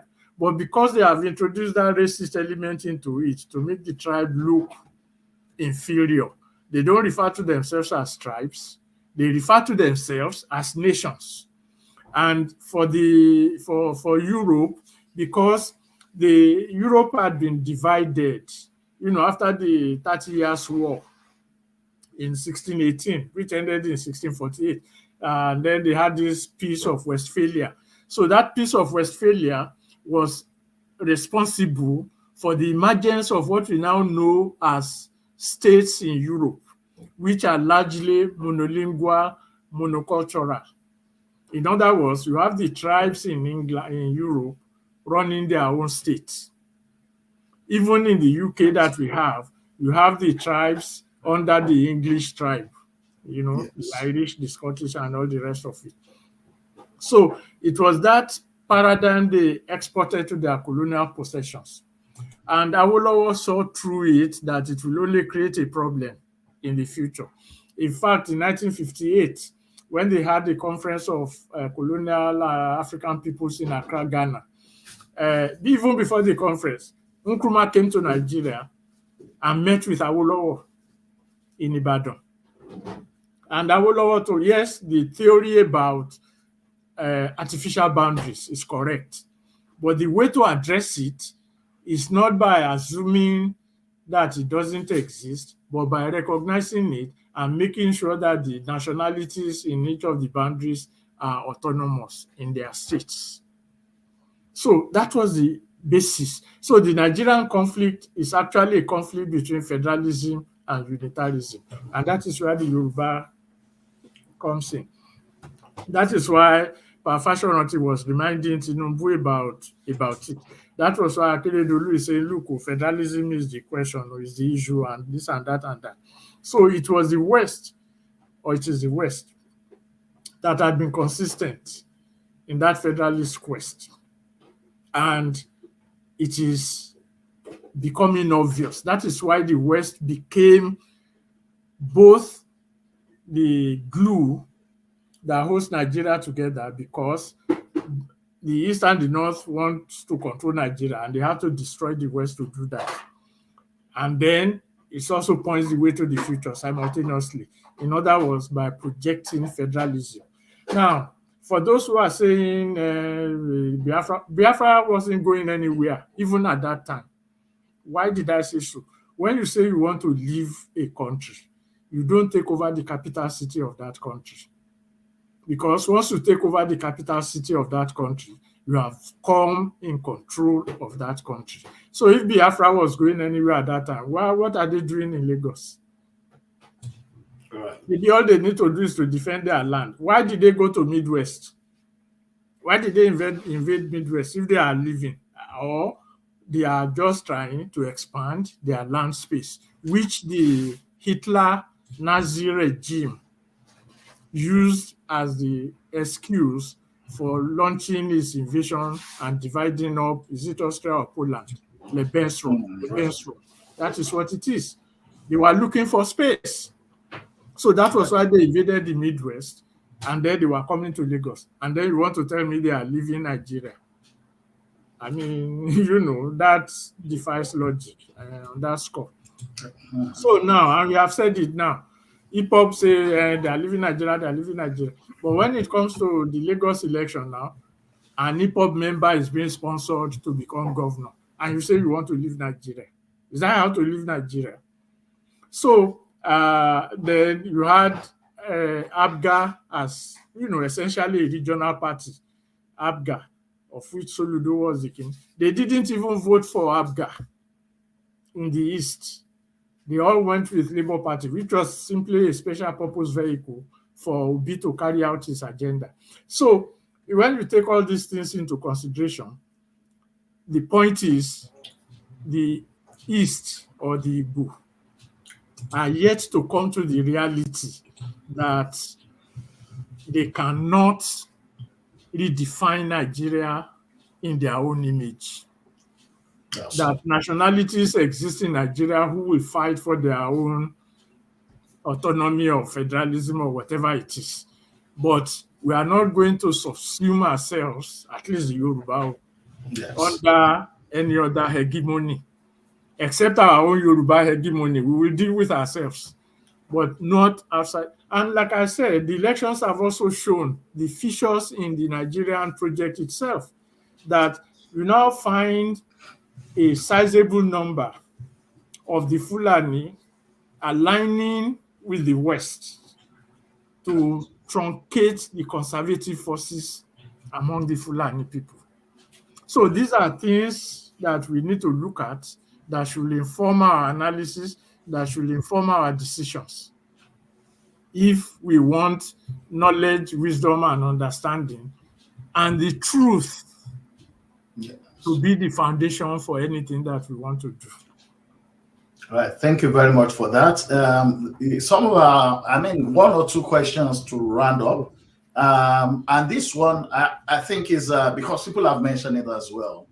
And I also want to bring it up. And I also believe that it would be helpful also for the Igbo people, probably not the older folks, but the youth among the Igbo that are just living their own lives and they just want to just to move with other people, and they are now caught in the web of what is happening now. There is a claim that the 5 states of Biafra or Igbo, the Southeast itself is led by 5 states, that it's landlocked. And if Biafra actually had their independence, they would need to secure approval from neighboring land, which if the other parts are still part of Nigeria, from the host time Nigeria to access land here and the sea. So I was going to ask your opinion about this from your own understanding of the Nigerian map, and this is just for the Igbo youths and really not the elders and co. That yes, if they talk about independence, and it's not that we don't have other nations that are landlocked, but then if you have a nation which is landlocked within an hostile country, then it will be difficult to survive. So let me get your opinion about it, sir. Not really. The only thing is there's no problem with having a landlocked country within another country. And there's no reason for hostility. The only thing is you have to work out your agreement. So if the Igbo decide to be a sovereign Biafra, then they have to work out an agreement, taxes and all the rest. If the Nigerian government wants, they can impose such a terrible economic regime on them that they will not be able to get out of, or in the spirit of good sportsmanship, they can work it out favorably. So that's not the problem. The problem is that the Igbo, while saying they want Biafra, they also want to take over other parts of Nigeria. If their struggle is Biafra and not trying to take over the rest, I don't think there will be any problem with anybody. Yes, there will be those who are saying the integrity of Nigeria should not be this, should not be that. That is what federalism is all about. So if that is the intention, then we all need to work towards arriving at a true federalist environment, like Switzerland, for example, where you have the major ethnic nationalities represented in government, each with its own autonomy in Switzerland, or even Belgium or Canada with the Quebecois in Canada. Okay, so all those things can be worked, but it becomes a problem when you are advocating that at the same time want to take over another person's territory. So it is that attempt at taking over that is causing the problem. No one is saying Biafra must be, no. If they don't want to live with the rest of the world, they can create their own entire colony. That's their problem. But it becomes my problem when in the course of wanting to create your own colony, you want to take over my land. And that is what the Igbo youths have to address. Like I keep saying in some other fora, when they start talking, they say Nigerian youth. Then my question is this: do we have Yoruba youths in Lagos? Do we have Yoruba youths in APC? Are they not Nigerians? Do we have non-Igbo youths all over the country? Are they not Nigerians? So why is it that it is only the Igbo that ascribe Nigerianness to themselves?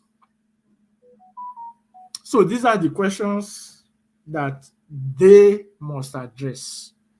It is not only when Nigeria doesn't become relevant only when it concerns the Igbo, because the Igbo are not the only Nigerians. We are all Nigerians. So if we agree that we are all Nigerians, and you say you don't want to be part of Nigeria, then you have no business coming to take over any other person's land. All you need to do is to ask us to leave. So in Lagos, carry your Alagba and take it to Onitsha. That's just a free advice. And then we will be importing things from there if we want. So these are reaching an agreement with a landlocked country by a landlocked country is not a problem. It's just that when you negotiate, you negotiate with your eyes wide open. So, but it cannot be attached to your taking over another person's land. Thank you very much for that. And I think this will be like our last question, which will be on Yoruba referendum committee's petitions and bill Yes. to the Southwest, the six Southwest houses of assembly. Obviously, there is going to be a sort of a change based on the elections that we're having now. How positive are you that the set that will be coming in will attend to that bill? And of course, also white people back home, especially when we're talking about the Yoruba, why they need to continue to supporting this, and why they should not take Justin Tinubu presidency as the end of the game. Yes. I think it's very Papa Fashion has already spoken. In fact, I think 2 or 3 days ago, he mentioned something about federalism in a statement. And of course, before the election, and of course, we had what, Governor Akeredolu had been consistent also on this question. Where did we Yoruba have met to decide anything? And that is the entire purpose of the Yoruba referendum. That's what we are saying, that we, the Yoruba, need to agree on certain parameters that will become the foundation for our relationship with other people in Nigeria. And we have reached out to even non-Yoruba people. For example, we reached out to Ohaneze very early on to have meetings with them and stuff like that on the issue of a referendum that we are doing so that they can domesticate it among themselves. You know the reasons they gave for not attending our meetings? The first time, their secretary said he was caught up in traffic. The second time, he said he forgot. That's Ohaneze, and they are now aligning with Banjo to take over Lagos. So you can see that when some of us talk, we are not just talking. We have evidence to back up what we are saying because we were involved in it. So for us, it doesn't pay the Yoruba for any other party outside the APC to take over Lagos. I mean, that's another thing entirely. So that's one reason. Because one, we already have a Southwest consensus, as it were. As far as the APC is concerned, is the majority political electoral platform in the West.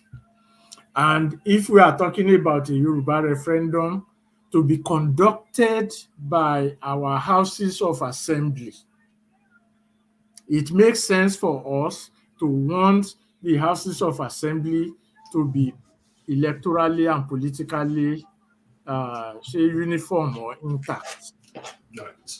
Because I don't see an hip-hop governor in Lagos ever agreeing to a Yoruba referendum. They can now start a referendum in Lagos to cede Yoruba Lagos State out of Yoruba land. They can do that. So it is our prayer, it is our pursuit that the APC will remain the dominant electoral platform in Yoruba land. And because we have now had people like Baba Fashionoti, I mean, that is our own recognized Afenifere, not the Right. Yohanifere people. Our own recognized Afenifere, Governor Akeredolu, and more importantly, for whatever it's worth, Rufai was the chairman of the APC Committee on Federalism. Yes, it sounds He familiar. is now in the forefront of, this Northwest Southwest alliance. So it's not going to be a strange thing when the issue gets to that level. But first of all, charity begins at home. Our charity begins in our Western region area. And that's why we are asking uh, our houses of assembly to pass the bill into law and then conduct the referendum and stuff like that. So that is our goal. That is what makes us different from the Yoruba nation now that is still in the clouds. So it is our hope that after the election, the struggle will start, Yeah. not afresh, but will be strengthened along the way because the struggle has already started. So we are not starting anything new. We are just going to reinforce what we have started. Okay. Thank Yes. you very much, Alagba Femi Odedeyi. For those who are with us, Alagba Femi Odedeyi is from Yoruba Referendum Committee, and he's always been with us every fortnightly to talk about what is happening in Nigeria. You can reach Alagba Femi Odedeyi through yorubaref at gmail.com. Today, we've spoken on Nigeria's elections, that's the 2023 elections, and of course, what is brewing right on the street there. You can see all over the social media, Instagram, Facebook, and Twitter, with all these bombs of war throwing between the Yoruba and Igbo, especially on Lagos State. Uh, we've gone through memory lane, the history of Nigeria, but what this program is about is to educate us Yoruba, but also to educate the Igbo youths so that they will be able to get a sort of a balanced view and also make their checks to do their own research about things that has been spoken about so that corrections could be made where it is necessary. Good neighborhood is good, but when the guest becomes an authority over the owner, Mhm. then it becomes a problem. I believe strongly that the ordinary Yoruba and Igbo out there are happy to do business. There's intermarriage between the two tribes. Uh, I mean, many things that have been done together. In fact, we can see some of our clothings that are actually seamlessly flowing into each other. So this election should not bring violence between the two groups, but it needs to be maintained that Lagos State remains a Yoruba land and should be respected as such. We'll be here in the next 2 weeks again. Hopefully, we would have had a governorship election by next week. There were claims that some people are trying to have the whole election cancelled, but we're not expecting that to happen. So we're expecting the governorship election to go ahead next week, and we're hoping that by the time that is done, our guests and people in Lagos, especially from other parts of the country, will be able to relax and try to forge a line of unity with the Yoruba ownership of Lagos. Thank you once again, Alagba Femi Odedeyi. We're hoping to have you back in another 2 weeks. It's always quite interesting having you because, like we say, even when we're having a weekly session here, we always have lots of news in a week's time. So in 2 weeks' time, we're expecting to come back here and assess what we have on the ground. Thank you very much, sir. Thank you. Thank you very much. Thank you.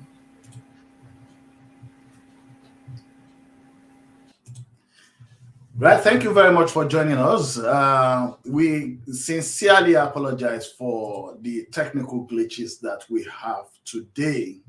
That is still being resolved, but we just want to ensure that we don't suspend this program for today because of the people that have sent questions to us to ask our guests. So we just decided that we will go on with it, hoping that things will get better. This will be fixed before next week. But until then, I remain Samuel Oludare Jirokun from OY Media Scotland. Thanks for joining us today.